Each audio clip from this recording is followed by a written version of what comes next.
Do you want to retire at 67 years of age with a pension that only pays you a fraction of your previous salary? Well, if the answer to this question is a resounding no, you are going to want to stick around and watch this video. I'm going to show you guys exactly how much money you need invested for retirement without actually sacrificing your standard of living based on one very important principle. But before I do so, guys, my name is Mitch. I post all kinds of videos on investing and the stock market. If you do enjoy content like that, hit that big red subscribe button down below as well. Drop a like on the video, guys. It really does help out the channel. And with that being said, let's dive straight into it. So let me just position this with you guys, because chances are if you subscribe to the channel, you're probably interested in investing in the stock market. You probably want to make some money along the way and fundamentally get a good return on your investment. And to be honest, guys, that's why I'm here too. We're learning along the way, trying to achieve exactly the same thing. But fundamentally, investing isn't always about getting rich, getting a nice car, getting a nice house. But in actual fact, it's part of a wider personal finance goal to not only just retire early, but to also retire living on my own means, doing the things that I love to do, and essentially having the time, money, and freedom to do exactly what I want when I want to do it. So if that sounds like we're on the same wavelength and certainly resonates with you, then keep watching. So what I'm about to share with you guys is some pretty shocking statistics and why applying this personal finance principle that I'm going to share with you guys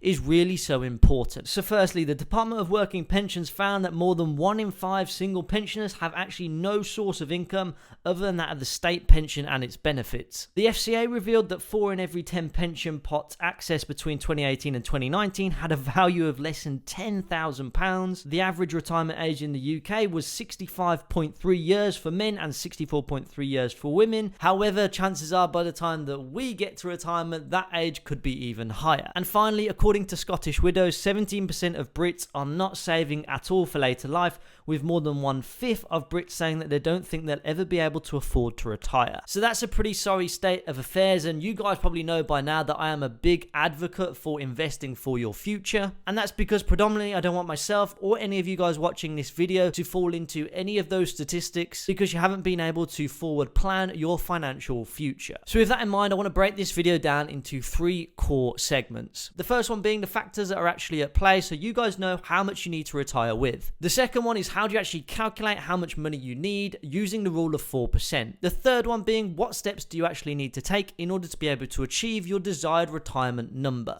So first up, let's talk about the factors at play which dictate how much money you'll need to retire with. The biggest and probably the most obvious one is inflation. Essentially, currency devalues over time because of inflation, which means the purchasing power of a pound today will not be the same as the purchasing power of a pound 20 years into the future. And to provide some additional context for you, back in the 1920s, a cup of coffee cost 25 cents, but as of 2019, that same cup of coffee costs $1.59, which is an increase of 536%. Now, I guess it certainly depends where you go and buy your cup of coffee, because if you go down to Costa or Starbucks, I can guarantee you're spending a minimum of £3 for that same cup of coffee, which probably once cost just a couple of pence 100 years ago. So due to this, we certainly need to factor in inflation when we're looking to plan for retirement, and ideally be looking to invest in asset classes that can outpace the rate of inflation. The second key factor and the second key variable to certainly look at here is your desired lifestyle. And that means you will have to account for absolutely everything from your essential to non-essential purchases. That includes everything like your bills, your food, your car payments, right the way through to the lavish holidays that you want to go on a couple of times a year, to the hobbies in which you have that possibly cost money, and pretty much everything else that you want to account for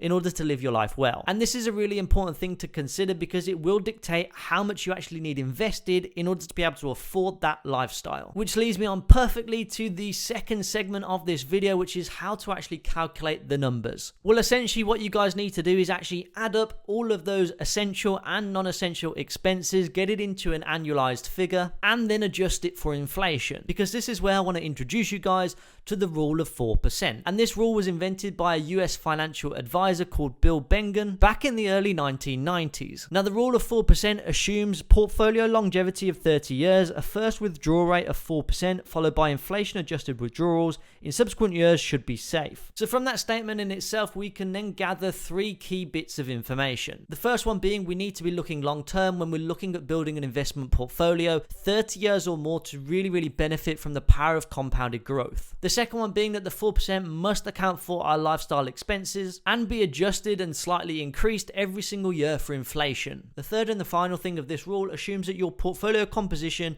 is relatively low risk. risk, and therefore it can slowly grow in value to the tune of 4% per year, which matches that of your withdrawal rate, and therefore because of that, the value of your portfolio actually doesn't decrease year on year. So with that in mind, now let's apply the 4% and actually show you guys some numbers on 3 different examples of different retirement requirements. So let's say £20,000 per year is our annual desired income in retirement. I would certainly say that you'd be happy to live a fairly low maintenance lifestyle in retirement, maybe 1 holiday a year, essentially just enough to get by. The second one being a £40,000 per year withdrawal, which I would certainly consider a slightly above average annual income, a pretty decent lifestyle, probably a couple of normal holidays per year too. And third and finally, for all of the high flyers, £100,000 per year being withdrawn from that portfolio. That's for those of you guys who want a way above average living, lavish holidays, business class travel, and essentially just living like a king. So now let's apply that inverse 4% rule by dividing our cost of living by 4%. So for £20,000 per year in withdrawals, you would need a portfolio of £500,000. £40,000 per year in withdrawals, you'd need £1 million portfolio, and £100,000 in annual withdrawals, you'd need a £2.5 million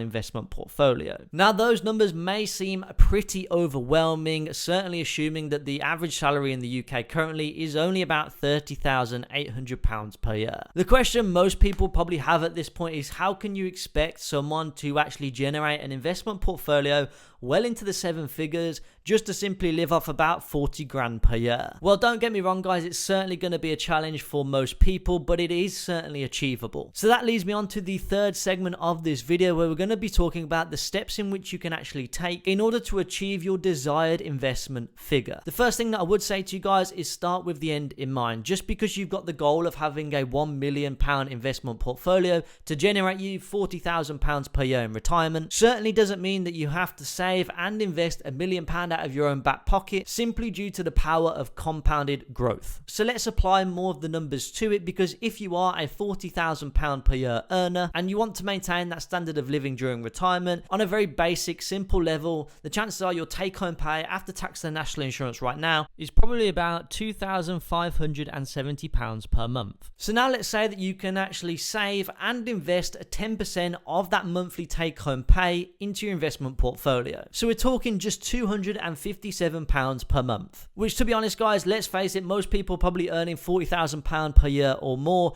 probably spend more than double that just on monthly car payments alone. So 257 quid shouldn't be all that much to pull together in order to be able to invest for your retirement. Then if you grab that £257 per month, potentially put it into something like a low cost S&P 500 ETF, which has, historically speaking, over the course of the past 100 years returned about 9.8% per year to investors. And if you do this every single month for the best part of 40 years, and again increasing that monthly amount in line with inflation, you would end up with £1,981,424. Now if we did that 4% withdrawal rate, that would give you about an £80,000 per year annual income, which is double that of what you previously earned working a full-time job. And whilst there are a ton of different variables and a ton of different personal circumstances from each and every one of you guys that are currently watching this video, and whilst I can't do an example for all, what I'm hoping is that this video has potentially shown you guys one very sound personal finance and long-term investing principle that you could potentially apply to your own financial planning and hopefully come up with the answers that you've been looking for. And as always guys, I'm not a financial advisor and I'm not a financial planner. These videos are just for entertainment purposes only, and are simply just my own thoughts on how I'm planning to structure my finances for my later years. So let me know guys down in the comment section below your thoughts on the 4% rule.